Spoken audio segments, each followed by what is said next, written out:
On se demande souvent, quand on parle de ceux qui poussent à des changements radicaux dans la foi et le fonctionnement de l'Église, si ces gens croient vraiment.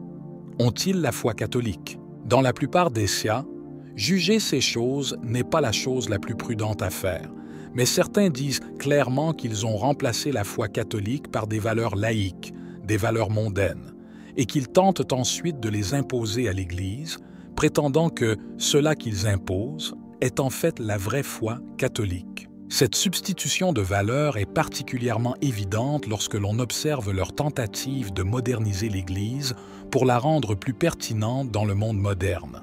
Ils croient fermement qu'ils ont la mission divine de mettre l'Église au goût du jour, interprétant à tort la volonté de Dieu comme une invitation à changer les fondements même de la foi. Ils font souvent appel au concept d'une « nouvelle » Église, une idée qui fait davantage écho au langage d'une nouvelle religion qu'à une continuation de la tradition millénaire de l'Église catholique. Un exemple typique de cette mentalité est la manière dont certains membres de l'Église traitent le Concile Vatican II. Pour certains, il semble que l'Église est déraillée depuis lors, prise dans des rituels rigides et complexes qui ont tenu la Bible éloignée des gens. Cet argument, bien que souvent repris par les milieux protestants, a également été adopté par certains catholiques qui voient dans la modernisation un retour aux véritables enseignements du Christ, ignorant des siècles de traditions liturgiques et doctrinales. Cette perception est en outre alimentée par une vision historique déformée, dans laquelle des personnalités telles que l'empereur Constantin sont souvent accusées d'avoir fondé une Église catholique qui a trahi la véritable essence du christianisme primitif. Certains soutiennent que l'Église primitive était pure jusqu'à l'arrivée de Constantin, qui a corrompu le véritable enseignement chrétien avec essai réforme. Cette théorie est similaire à la théorie de la captivité babylonienne proposée par certains protestants qui soutiennent que la véritable Église a été capturée par les forces du mal. Dans le contexte catholique moderne, ce récit est utilisé pour justifier un retour à une Église qui, selon eux, doit se débarrasser des rituels complexes et revenir à une forme de culte plus simple et plus accessible. Cependant, cette approche ignore souvent la profondeur et la richesse de la tradition liturgique et doctrinale qui caractérise l'Église catholique depuis des siècles. Des cardinaux comme Robert Sarah ont sévèrement critiqué cette tendance, la qualifiant de forme d'athéisme pratique. Selon le cardinal, le rejet de la liturgie traditionnelle et des valeurs morales catholiques représente une tentative d'éloigner l'Église de ses racines divines en plaçant non plus Dieu au centre du culte, mais des sensibilités de l'homme moderne. Sarah soutient que cette déviation conduit à une érosion de la foi authentique, remplacée par une adhésion à des valeurs laïques. Lors d'un discours au Napa Institute aux États-Unis, le cardinal a dénoncé avec force ces tentatives de rupture avec le passé glorieux de l'Église, attribuant la responsabilité à l'Église de divers maux dans le monde qui en réalité ne lui appartiennent pas.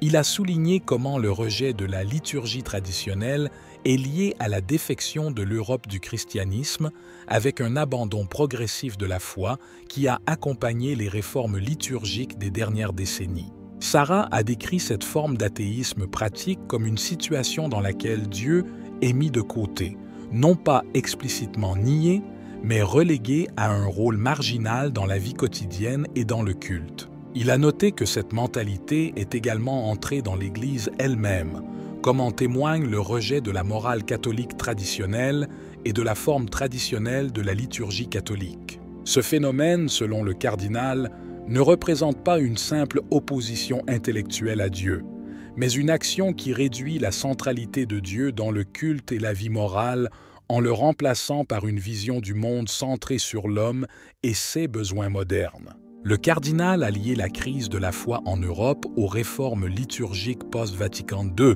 affirmant que le chaos liturgique qui a suivi la réforme a aliéné de nombreux fidèles. Il a cité des exemples comme les messes de John Denver aux États-Unis, phénomène emblématique d'une liturgie qui, selon lui, a perdu son sens sacré et transcendant.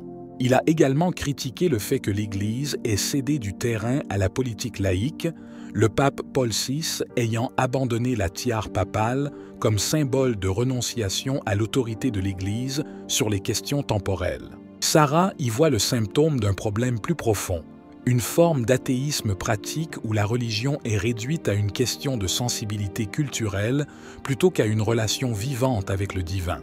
Il a averti que cette approche conduit à une vision déformée de l'Église et de sa mission, où la tradition et la continuité sont sacrifiées au nom de la modernité et du changement. Au cours de son discours, Sarah a souligné que cette forme d'athéisme pratique n'est pas une simple théorisation, mais une réalité concrète qui se manifeste dans la manière dont l'Église est vécue et perçue aujourd'hui. Il a souligné que le rejet de la messe latine et plus généralement de la liturgie traditionnelle contribuait à la sécularisation de l'Europe. Selon le cardinal, cela a conduit à une perte du caractère sacré du culte et a rendu l'Église moins reconnaissable comme lieu de rencontre avec le divin. Il a observé que la liturgie traditionnelle n'est pas simplement une série de rites et de cérémonies, mais une manière de vivre la foi qui place Dieu au centre. Sa suppression a donc eu des effets dévastateurs sur la vie spirituelle des fidèles, dont beaucoup ont abandonné la pratique religieuse. Sarah a exhorté les fidèles à résister à ces tendances et à redécouvrir la richesse de la tradition liturgique et doctrinale de l'Église. Le cardinal a également lié le rejet de la moralité catholique traditionnelle à la même racine de l'athéisme pratique. Selon Sarah, abandonner les principes moraux qui ont guidé l'Église pendant des siècles équivaut à un rejet implicite de la présence de Dieu dans la vie humaine. Il a critiqué ceux qui cherchent à réformer la morale de l'Église pour la mettre en conformité avec les valeurs laïques contemporaines, affirmant que de telles réformes déforment l'enseignement authentique de l'Église et affaiblissent son autorité. Un autre aspect sur lequel le cardinal a attiré l'attention est le langage utilisé par certains membres de l'Église qui promeuvent une Église synodale.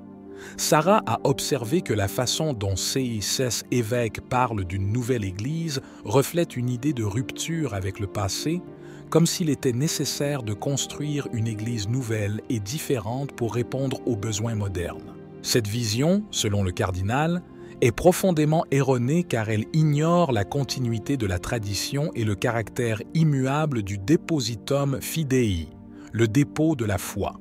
Il a dénoncé le fait que cette poussée vers une nouvelle Église s'accompagne souvent d'un rejet des formes traditionnelles de culte et des principes moraux établis, et a averti que cela pourrait conduire à une crise encore plus profonde dans l'Église. Il exhorte les dirigeants ecclésiastiques à résister à cette tentation et à maintenir fermement le cap tracé par la tradition, sans céder aux modes du moment. Sarah a conclu son discours par une invitation à la prière et à la vigilance, soulignant que chaque croyant a la responsabilité de défendre la foi authentique et d'œuvrer au renouveau spirituel de l'Église.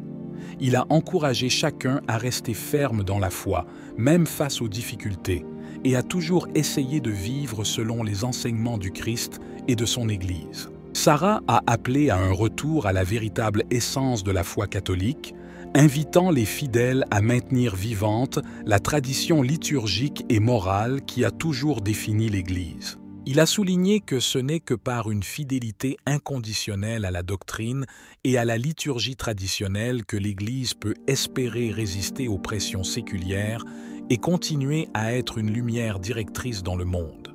Qu'en penses-tu? Si vous avez aimé la vidéo, commentez « Amen ». Que Dieu te bénisse.